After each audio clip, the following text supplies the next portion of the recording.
Hello, friends. Welcome to Page Chewing Comics and Manga. Or Jesus Christ, I need to edit that out. I'm already, my mind's on something else. Hello, friends. We are here today to discuss Beyond Redemption. We'll be reading Beyond Redemption, 10 chapters at a time, and we are here for the first installment to discuss chapters 1 through 10.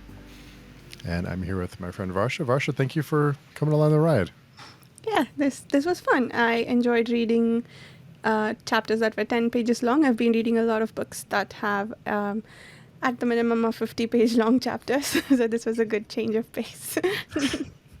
Yeah, it was definitely a big change because, I know which I know which series you're referring to, and it's like a chapter is like a day is a chapter. You kind of plan like a whole day. And Yeah. this one, I think it kind of helps with the rhythm, getting a rhythm when you're reading, or for me anyway. Yeah, me too. I think it's easier to think about 3 short chapters than it is about even one long 30-page chapter, because I have to plan my entire reading schedule. I can take time out of my day to just take a 10-minute break and finish a chapter, so that's nice. Yeah, bite size. And it's this is a reread for me. This is your first time, right? It is my first time, yes. Yeah, I was picked up my old copy because it was I read it 2.5 years ago, I think, and I had some tabs, and I went through and I was looking at my old tabs, and I didn't know what I was trying to tab back then, so it's interesting. But I was going to ask, because it's a hit or a miss with rereads and highlights. Why did I highlight that? Why was that interesting to me then? I was like, what was I trying to, like, why was I tapping this? It doesn't make any sense. But I'm sure it made sense at the time.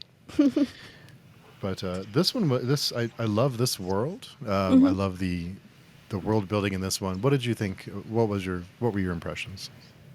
Yeah, the ideas were really interesting. The core ideas that delusions can come to life, and I think a lot of the discussion around who makes gods, whether gods make us or we make the gods, I think that kind of thing has bearing to our world, even though it's a fantasy world with a unique premise. So yeah, it is definitely interesting for sure. I did. There's a couple of themes here that I was kind of the whole, like, I think it's in at the beginning.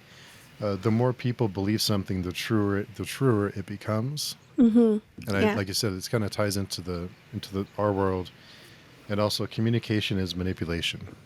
Yeah. So that one, I'd like to discuss that bit. That feels a bit too cynical or reductive to me. I wanted to get your thoughts on that because I had forgotten about that, but I guess for the insane in this world, I guess it could be, because they almost like because there was one, I'm gonna butcher everyone's name, but Garen, it mentions that she was barely eating next to nothing, but she's a bigger on the big side physically. And she's bigger not because she eats or because she's not active, but because that's her projecting herself for everyone else. Yeah, I thought that was very interesting. But she is really projecting her own sense of self. Is that also including manipulation? I think saying that communication is manipulation is saying every piece of interaction that you have with anyone or anything in this world is manipulation. Like, isn't that what it boils down to? And sure, these are a couple of characters' opinions, I think. In fact, I think it's specifically one character's opinion. So maybe it's not an aspect of the world, but I don't agree with that character. Yeah. Yeah, it is a bit cynical. Yeah. It is. So I had a question for you. What drew you enough about this to, one, reread it and also try to discuss this in detail? Well, I wanted to reread because the third book is coming. I think it's September. I think is what Fletcher had said. So I wanted to kind of just like refresh my memory, and they're not big books. They're not like massive tomes. And I think there's some really interesting. I love the world building in this one, and I thought it'd be fun to go back, especially after reading so many other fantasy books, and just kind of look at it from a different perspective after reading so many other fantasy books, and just like like revisiting this world and all the things that Fletcher does with it, like the delusions. I always thought was really great, and Yeah, yeah. I like how there's safeguards because there are limits to someone, because you think, okay, well, the most insane person will rule, but they were if they become like Koenig, he's become he's learning how his doppels, and if they start to want to overthrow him, Yeah. so there's limits. If you become too insane, then you become a danger to yourself and everyone else. Yeah, yeah, yeah, yeah. That was very interesting too. I saw in the author's note at the back, it says that yeah, he brings his contemplation of rare mental disorders in a fantasy context. I haven't looked up that specific disease, but it's interesting that that's the inspiration for the series, for the delusion aspect of it, perhaps. Well, interesting. Yeah, we'll have to look that up. It's Cotard's syndrome. That's the name of the disease, just for folks listening in.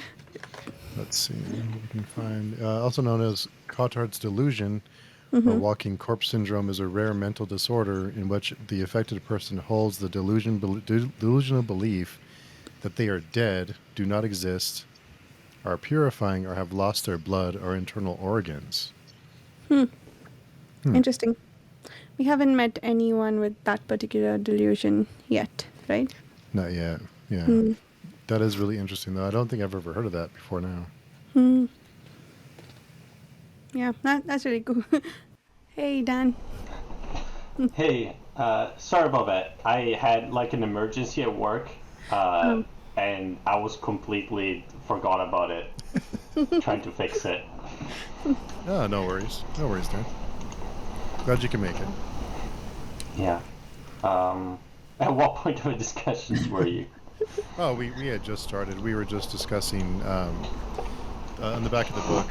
Fletcher mentions that, or it's written that this novel grew out of his desire to write something outside of the normal tropes of fantasy, and his contemplation of rare mental disorders like Cotard's syndrome in a fantasy context. And the Cotard syndrome is also known as Cotard's delusion, or walking corpse syndrome, is a rare mental disorder in which the affected person holds the delusional belief that they are dead, do not exist, are purifying, or have lost their blood or internal organs. Wow. Yeah. It's seems tough Yeah. to deal with. Yeah. No, but I mean, I can see how that would, would not be out of place in this sort of book, I guess. Though. Yeah. Yeah. Yeah. But no, we were just kind of just barely the surface of the world, and kind of like the delusions and the whole system. But what were your thoughts on that? It's your first time reading this one, right? First time, yeah. And to be honest, I had no clue what it was about. I only knew because people recommend it when you ask for, I want something very grim dark. So I've seen the name a lot of places, but I didn't know what it was about. And it's I think it's really interesting. I like the premise. Yeah. Far now. I mean, we've only started, so I don't know where it's gonna go from here. But yeah, so you both read it before, right? No, it's my first time too. Steve's the rereader. Okay. Yeah. I read it about 2.5 years ago, so it's been a little while. Okay. But I like the premise for now. I wonder if I hope it's gonna be more of just like that one single thing, it's just like, for now, it's just like, there's this idea of the, belief making reality. And that's the main difference from any other fancy world, I guess. But everything else seems fairly fairly standard, I guess. So I wonder if everything is gonna, all the world building is gonna come from this one main core concept, or if there's gonna be other things going on too, apart from that. I don't know. We were also discussing this line. I wanted to get your thoughts on it, Dan. The line was, communication is manipulation. I like that. It's very. I kind of figured you would. It it feels like it could be from the Second Apocalypse books. It does, yeah, Doesn't it does. Yeah, it does. It's yeah. I like it. This whole concept of belief begets reality, and how it translates to communication, and how you talk to people, and like maybe you don't believe it yourself, but you make other people believe it. So if you don't believe really in it yourself, does it hurt the reality of it? I don't know. Like, cause we have like the main not the main protagonist. Like again, I'm already forgetting the names. It's gonna take a while to remember the names. Like the big priest guy. Yeah, because sometimes, he seems like he's sort of doubting a bit. He's like, oh, maybe what if it doesn't work? What if? But is that going to affect the chances of success, or not really? It's more like how you behave, and like even if you act confidently, you can trick the delusions. I don't know. Yeah, it feels like he has to keep reminding himself to believe what he needs to bring about the reality, right? But the reminder serves as belief that what he wants can come true. That is an interesting sort of circular relationship in your thoughts and beliefs. Yeah. Yeah, because what if like this doubt is coming from, let's say, you have different levels of your ego and your conscious mind. Maybe it's coming, deep down he knows that he has a lot of doubts, but maybe that doesn't affect things. Only like the first level, affects reality, like the more conscious level, so he can will himself to believe, maybe. I don't know. Yeah.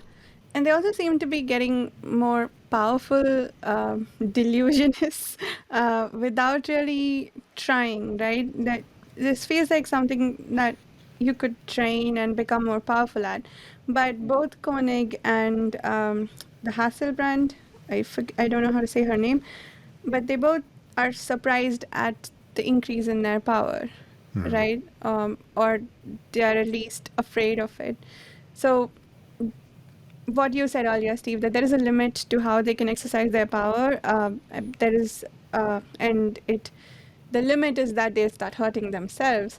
But also, it doesn't seem to be that they increase it consciously. It happens without their trying, because it makes sense that they would want to stop at some point and say, this is how powerful I want to be, so I don't hurt myself anymore. But it feels almost like they can't help themselves. So there is something external also besides the delusions, or like two different forces in the head acting together. So yeah, it's interesting. I like to see how that plays out. And it seems like, I think Koenig is right on that limit, right where he's starting to become too powerful with his doppels. They're organizing a coup, trying to get rid of him. But I think he has to remind himself that he's kind of like not cross over that line and not lose control of his own delusions. Yeah. I like, yeah. Sorry, go ahead. No, go ahead, Dan. The Hasselbrand, the Hasselbrand also, I don't know if I'm saying her title correctly either, but she was surprised that she was able to burn people in her sleep. So she didn't have an external manifestation of her delusions. Well, not in the same way that Koenig has, but she also had something to be afraid of for how she could destroy more than she intends, potentially all the way down to herself with her delusions.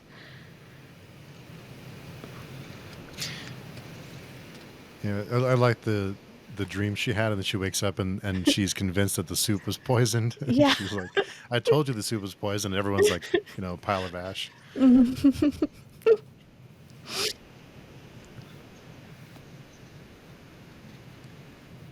Yeah. Yeah. And she wasn't even doing herself favors, right? Like, because of that, she had to uh, subject herself to a great deal of misery. She could have gone, like, she could have traveled in style, I guess, but instead she had to subject herself to misery to get there on time. So yeah, she was deluded that they were after her, and then she killed them and she hurt herself more. She is in many ways hurting herself the same way that Koenig seems to be. American Gods has, it's not quite that you can create gods, but a god's as powerful as the number of believers who believe in him, which you could argue is very similar. And um, there is another series, but I think the discussion of it doesn't happen until late in the series. So I don't know if it would be spoiler to mention it. Um, but this feels like a conversation we could have had, like, in our world too, right? It's not strictly something from a book, or for instance, the fire god. Did we create the fire god? Just the example in the book. Um, we could argue that humans created the gods of fire and not the other way around. So, yeah, it feels like a familiar mythology thing, but I couldn't pinpoint where I've read it exactly. I think a lot of the origin myths of gods have those too. Hmm. We've already seen one failed coup. And Koenig's plan, or is it Koenig? His plan to not only make Morgan a god, but also to kill him himself, to make him a slave in the afterlife, in the what is it, the after death. That's a pretty good plan. Yeah, yeah.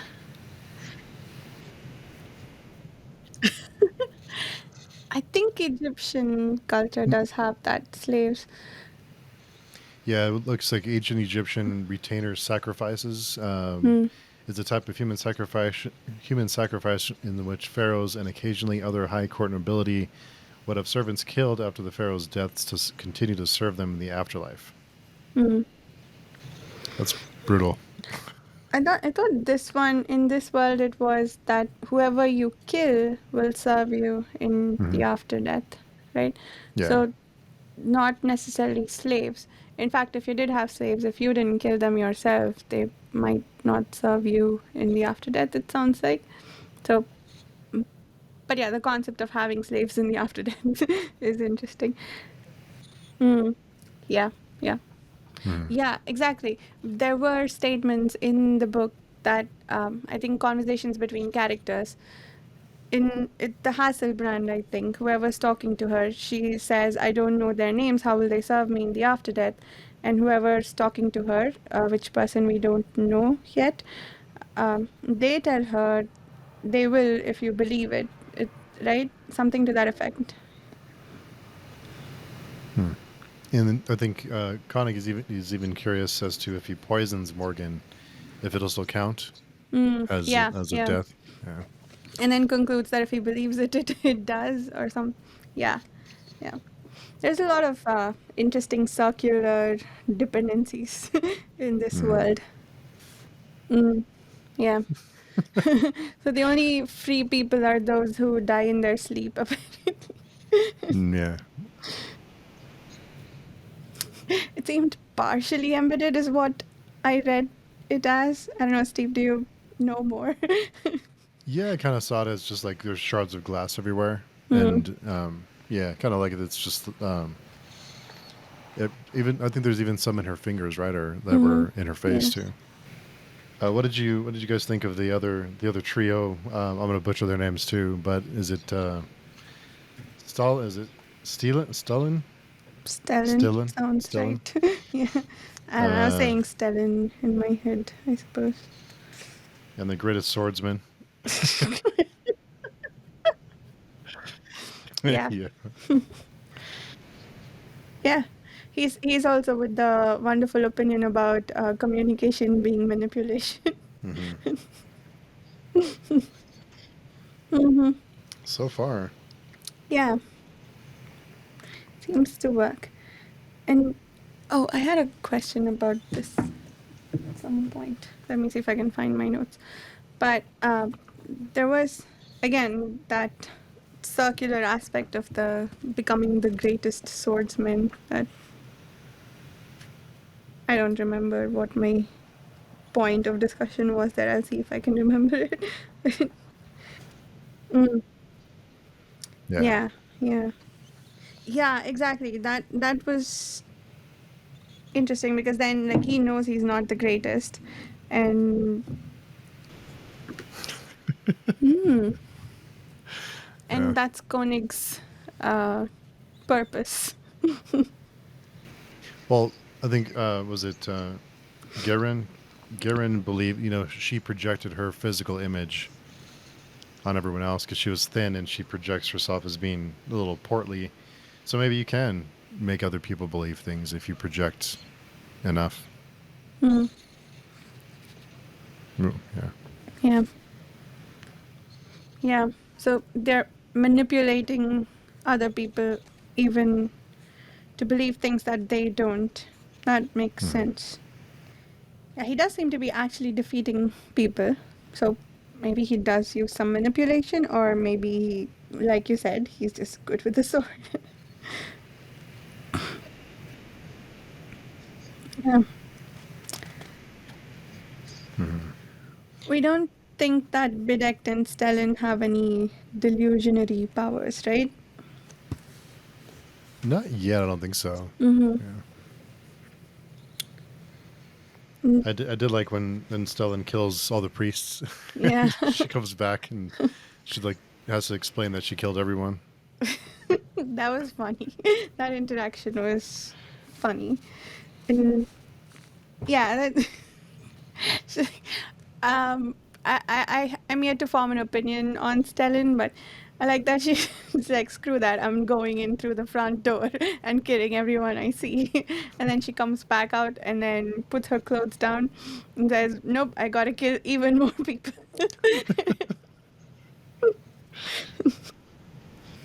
Was it Rift War or Prince of Nothing? Yeah. I think it might have been Prince of Nothing. Now that you mentioned it, I think it was based off campaign that Baker did with his brother. Yeah. Hmm. Yeah. It seems Bedecked and Stellan aren't, or that trio isn't too familiar with all the delusion what powers because they didn't think that a mirrorist could just give up their location and identity.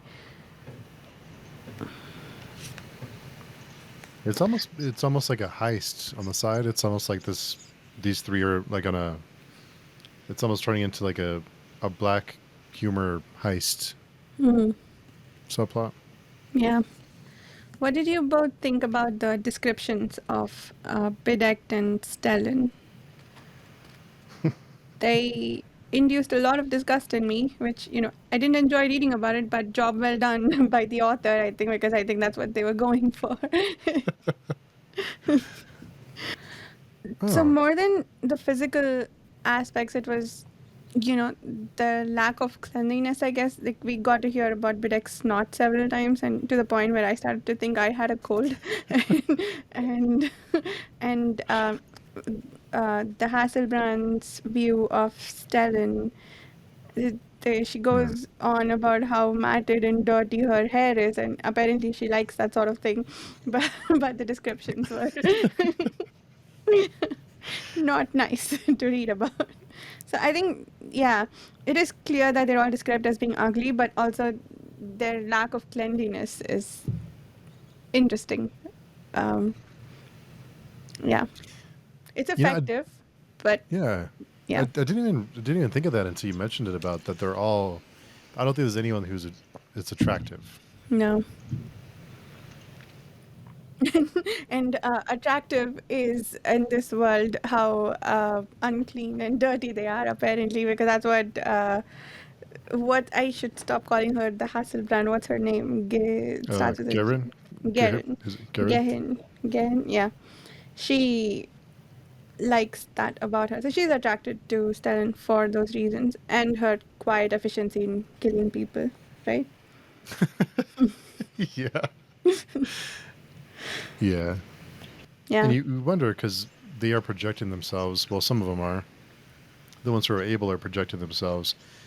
So you wonder if that's. You wonder why they wouldn't project themselves as being attractive or being physically appealing when they could, but they don't.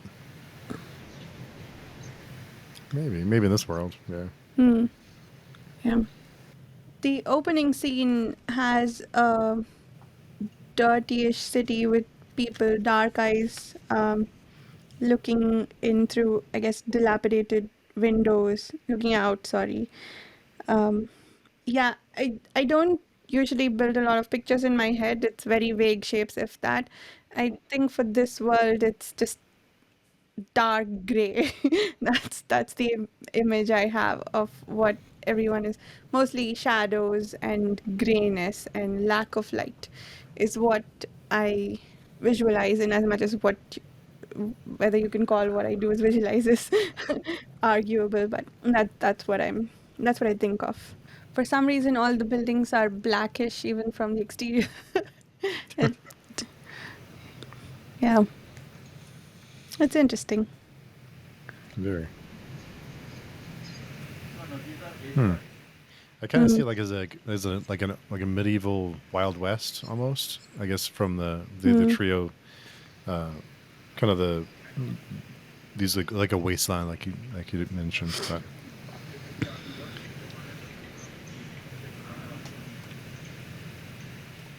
But you wonder where the gods went though, right? Mm-hmm. The mm, yeah. Did they were did people stop believing in them so they lost power? But that Oh, doesn't quite seem to be all that can happen in this world. There's probably more to it. The Yeah, I think the prologue, I'm intrigued, but I don't fully understand it yet. Yeah, yeah. yeah. It does say the twisted fears of the old gods wormed themselves into this creation and became real. Their darkest thoughts took on life. Yeah. And then they started imagining things. Yeah, and it says dreams became nightmares, nightmares became reality, stalking the earth as, I don't know that word, alptrom, manifestations of man's earliest fears given flesh. And the cycle continues. So it describes sort of descent into insanity, doesn't it?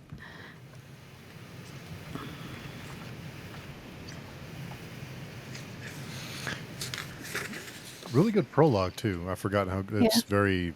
Is what is like a third of a page or like three quarters of a page, but it pretty yeah. much sets everything up for you. Pretty good going into the Mm-hmm. world. Yeah. What's Yeah. the thread in the story? I mean, it is all converging on Morgan, but is there a particular character or thread that both of you are more interested in than the others? Good question. What about you, Dan?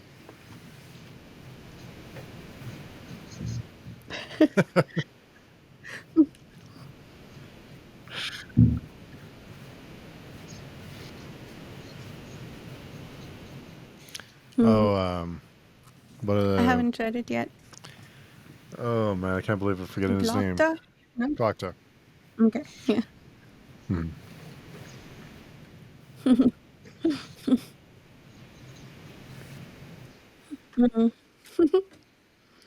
What about you, Steve? Koenig is one of the one of the more interesting characters, I think, just because there's so much going on with him, and he's so determined. He has a plan and he has a goal. He's determined. But I like Garen. I think Mm. she's entertaining Yeah. and dangerous and unpredictable and insane. And Mm. so I think it's it's dark and disturbing, but it's also funny the way that it happens because she dreams of these things happening, wakes up and is convinced it's the soup, and it was her, and it takes her a little bit to realize that she had killed everyone, and she's still just I can't disappoint Connick. I have to. He Mm. believes in me. I have to get this done. So she's so determined, but you get the feeling like her time is if they do collapse into their own delusions, and she's just like Connick, he's getting there to where his delusions are starting to become too powerful. Mm. I wonder if that means something, that his acceptance in his own psyche has reduced somehow because his doppelganger has lost an eye or something. I'd be interested to see what the implications are of acceptance's loss of an eye. Yeah, I think those are the two interesting threads for me too. I'm slightly more interested in Gehin than in Koenig. Although for Koenig, I'd like to see. Um, I'm predicting that we will see a successful coup, so I'm curious to see where that goes, and I want that Koenig to succeed in in letting Morgan ascend. That makes sense. Morgan's been pretty closeted so far, so if he does get stolen away and sees the world away from this temple that they are in, I think he'll probably make a much different god than the one Koenig wants. Mm, yeah, yeah. And is Koenig deluding himself that Morgan will be the god he wants because he kind of has no choice left anymore than to this? He's his one chance left. Yeah, I think they started with 10, and they all. I think the last one killed herself Mm-hmm. because she had messages in her blood. I forget the message, but when they came to inspect, it's like blood isn't a good way to convey a message or something like that. Yeah, yeah. The priestess was guessing about whether she meant that humans who ascend make poor gods, or humans creating gods out of their delusions make poor gods. Either way, I think the bottom line is a human brain doesn't make a good god, an ascended human. Um, yeah, that I want to see what the implications are of what she meant. Like that must mean something. She had some vision or something that made her write that, apparently. Hmm. So I didn't fully understand what Koenig's powers are. He's got the same delusion as the greatest swordsman, right? Except a much more powerful version of it. But is that what resulted in the creation of the doppels, or is that a separate delusion? And then also the mirrorist delusion is a third thing that he has.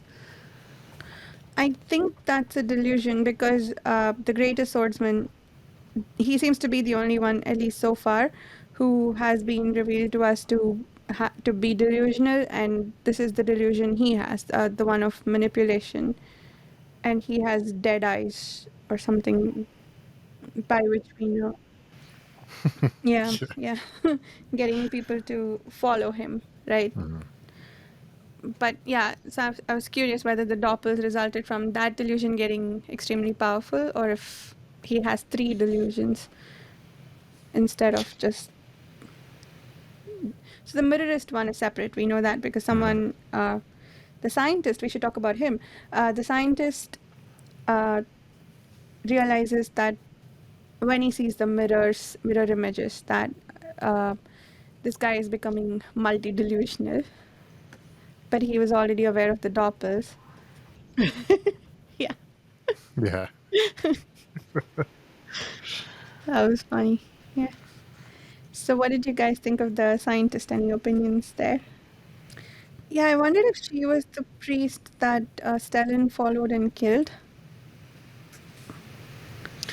I think so. Oh, Or I was that? thought she was a priestess. Sorry. Sorry, I got, a Steve. little, I got, no, I got a little bit confused there too because I think that's where Garen had come into the temple, and that's when she met Stellid, right? She didn't meet Stellan. I thought she was shown Stellan through the mirrorist's vision of the past. Oh, okay. I was a little confused in that part. Yeah, yeah. Yeah, I think projected himself in the other person to get there faster. I think it was like within the day, but it was like possessed someone else's body to do it. Yeah, I don't think we know for sure. I thought my best guess about where she was at is that she was the priestess who went and talked to the trio in the bar. But I mean, there's nothing to indicate one way or the other. She could just be one of the people who died, or she could have been outside the temple. Another silly observation I have is that so Gehin went inside the temple and then she fell asleep. I guess all the dead people were still there, even though they were discovered days ago. Nobody thought to take them out, bury them, do anything with them. They're just still there, and the priestess went to sleep there. I wonder if there are any necromancy delusions, bringing the dead back to life and things like that. I think it's oh yeah, it's called the Old Kingdom or something. Yeah. The first yeah. The first book is called Sabriel or Sabriel. I don't I've heard it pronounced so many different ways, but it's by Garth Nix and it is a very interesting world. The first one was okay, but I loved Lirael's character and she's in the second two books. So I read these as an adult. I read them 3 or 4 years ago. Really liked them. And Varsha? Yeah, my YouTube channel called Reading by the Rainy Mountain, and I hang out quite a bit on the page chewing forum. Nice. Yeah, gonna be a fun read. I'm glad both of you Yeah. decided to take the journey. Yeah, it's been pretty fun so far. I don't think it's the kind of thing that I would have picked up by myself. So this is cool to read with folks to discuss. Yeah, I think it's a good one. It's lots of things to talk about, I think. Interesting world, at least. Yeah. Yeah. Cool. Well, we'll see everyone next week for chapters 11 through 20. Yes. Yeah, or we can do more. We can talk about it, but Yeah. yeah.